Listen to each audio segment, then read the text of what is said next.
ओम श्री गणेशाय नमः। ओम नमो भगवते वासुदेवाय।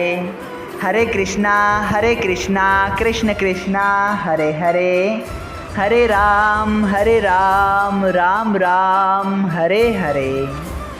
तव्हां सभिनी हरि भक्तन के नमस्ते। प्यारा भक्तों, ही कथा पाण गुरु कृपा से हासिल करे रहा आयूं। श्री गणपति सरस्वती जो दरे ध्यान करिया थो मां भागवत महापुराण जो बयान, जैमें व्यासदेव ऐं श्री सुखदेव जी कयो आहे श्री कृष्ण लीला जो गुणगान। सबई चओ जय भागवत महापुराण। प्यारा भक्तों, कल कथा में पाण श्रीमद् भागवत महापुराण साहिब जे 11 स्कंद जे अध्याय 20 में ॾिठो त श्री उद्धव जी के श्री श्याम सुंदर जी माया खां छुटण जी तजवीज़ ॿुधाइनि था, जंहिंसां गॾोगॾु ॿियो बि घणो ई अमूल ज्ञान ॾियनि था। सभई चओ जय श्री कृष्ण। प्यारा भक्तों, अज पाण श्रीमद् भागवत महापुराण साहिब जे 11 स्कंद जो अध्याय 21 शुरू करे रहा आयूं, जंहिंजो नालो आहे उद्धव के श्री कृष्ण भगवान जो भक्ति पैदा थियण जो ज्ञान ॾियण।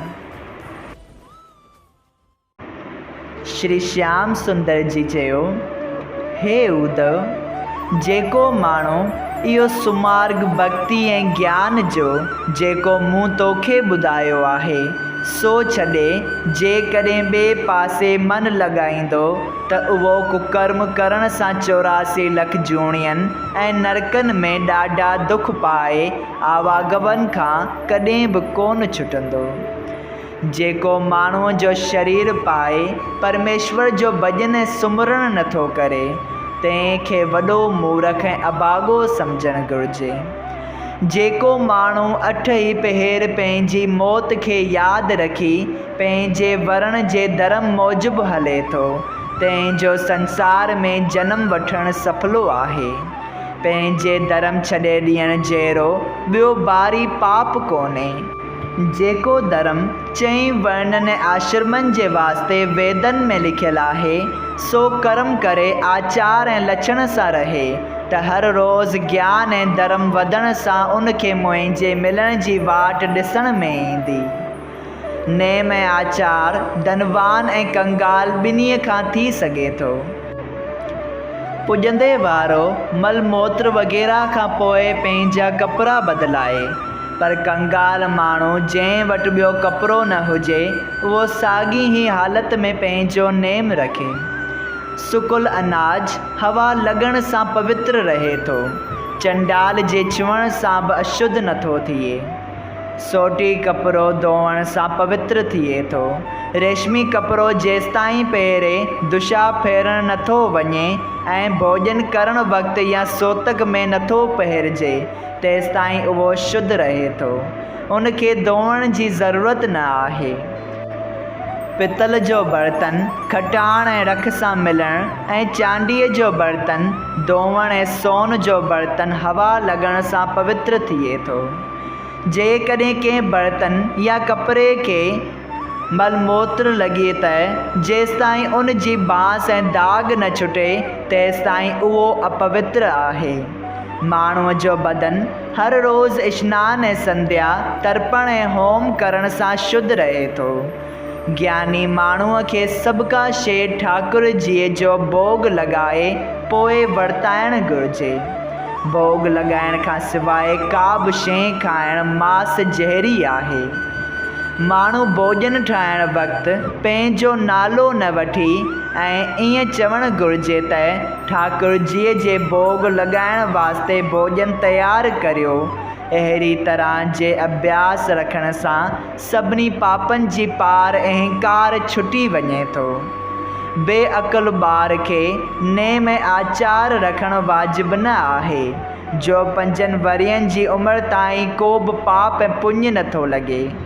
6 वरियनि खां वठी 12 वरियनि ताईं का हत्या खांसि थिए त उन जो प्रायश्चित संदसि माता ऐं पिता खे करणु घुरिजे।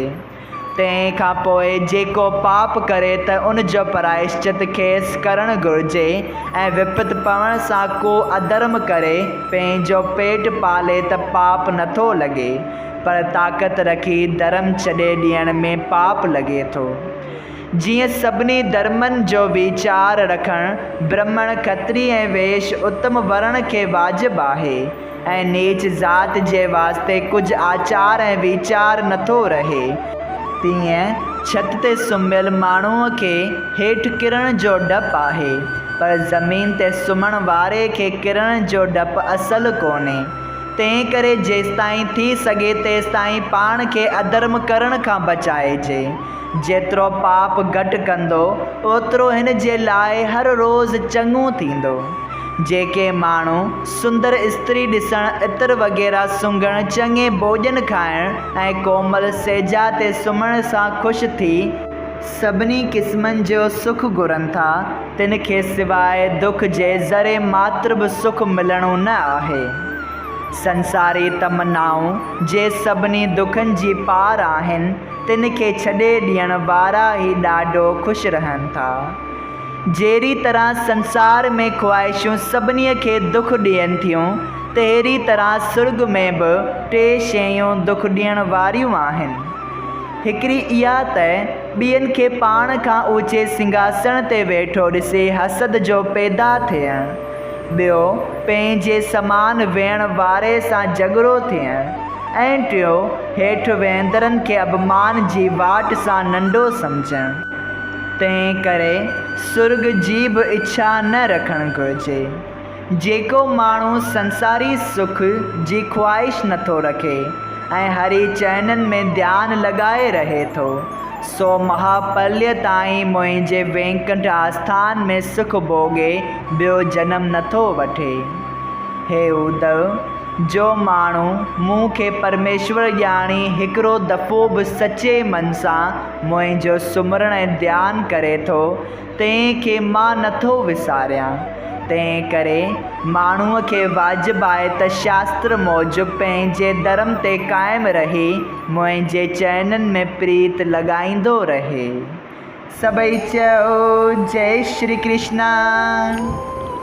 श्रीमद् भागवत महापुराण साहिब जे 11हें स्कंद जो अध्याय 21 संपूर्ण थियो। अगरि तव्हां सभिनी हरि भक्तनि खे हिन कथा मां लाभ हासिल थियो हुजे त कृपया हिन कथा खे ॿियनि हरि भक्तनि सां शेयर कजो त उन्हनि जो बि भलो थिए ऐं तव्हांजो बि भलो थिए। सभई चयो जय सिया राम। राधे राधे।